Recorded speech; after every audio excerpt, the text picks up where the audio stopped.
Okay, so before we get started, I thought I would talk to you a few things about how to look after your supplies and why we do what we do with watercolours. So firstly, why do we activate our paints? So when they're dry, you can't get much paint off it. There's nothing coming off, which is really good for storing your paint, but you need to activate it with some water to make them work. So you can either do that with just your paintbrush, which is my probably preferred method. So I wet my paintbrush and drop some water on and let that just soak in a little bit, and that will activate the paint in there. You can also do it with a spray bottle if you wanted to spray the whole lot. I tend to not do it this way because I like to just use a few colours at a time. Here's another palette of mine that I use a lot of. Same again, I tend to just wet them rather than spray the whole palette. It's fine, but then if you're not going to use it, don't wet it. So that's why I use a paintbrush to just wet the colour that I'm going to use. Also, if you're using a palette like these, before you pack them away, let them dry. So I'll leave that open and just let all the little pallets in there dry before I pack it up so that it doesn't grow mold or get dirty each other's as well. And the same here. So we can clean these off if you want to, just with some paper towel or some toilet paper, and just wet it and clean it up. Or you can reactivate these colours, which I prefer to do until it gets really messy and mucky. Then I'll clean it off. But I think you get much more interesting colours by leaving them here. So then I'll pack it up once it's dry and it's safe in there as well. So when you're painting with watercolour, we always have clean water and dirty water. So I have 2 jars here. So one is for washing my brush off when it's dirty, washing it off, tap it off on the side, and then if I want to pick up a really watery bit, I'll wet it in here. So I've got nice clean water and I can pick up the colour there. So that's on my palette. Dirty water, clean water. You might have to change it a few times during the course of painting, but that's okay as well. Okay, getting puddles on your paper and having wonky paper. So this piece here, as you can see, it is a little bit wonky. So it's been painted, it had quite a lot of water on it.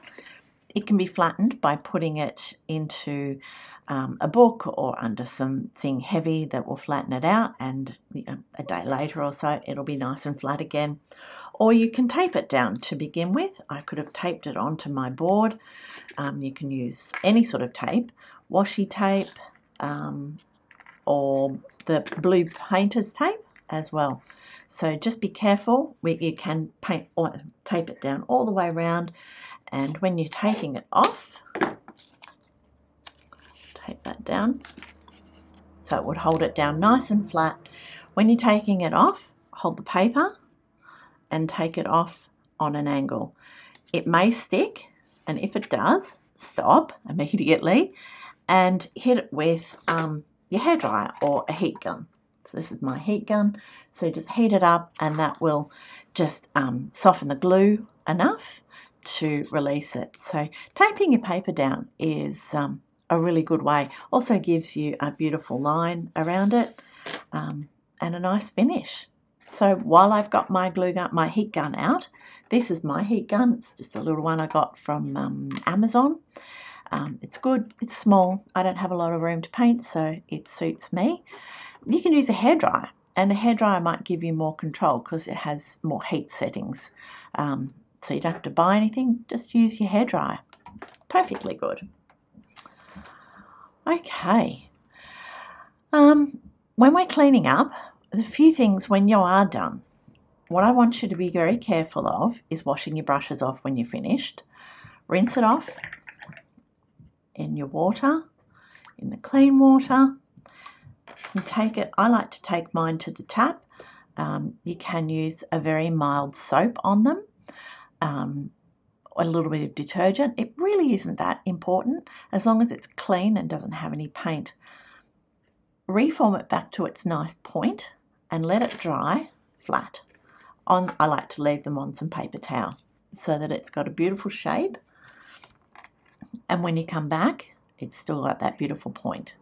So that's really important. Don't ever leave your brushes in a jar like that. Don't ever leave them in a jar. That's the best way to ruin the tip and ruin the brush.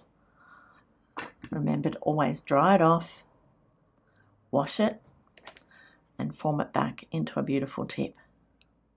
However, when you're storing them, store them flat, or you can store them flat in a container, or I store mine just in a jar. There's mine, in a jar, and they all sit upright so the brushes and the bristles are not being squashed or hurt in any way. This is my favourite jar. I do have many jars. This is my favourite jar. There you go. So store them standing up so the tip's not being damaged at all. There you go. A few things just to remember. I do always have some toilet paper with me, and toilet paper is really good for mopping up water, pushing and pulling with the water and the paint.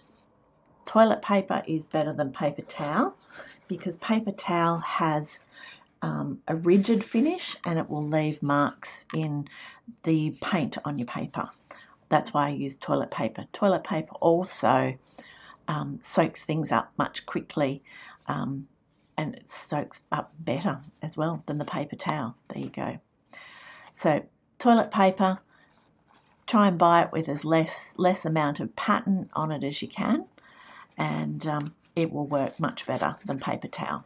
But I always have paper towel beside me to dry off my brush on. There you go. I think you're ready to get started. Watercolour's a lot of fun. I hope you love it as much as I do, and let me know how you go.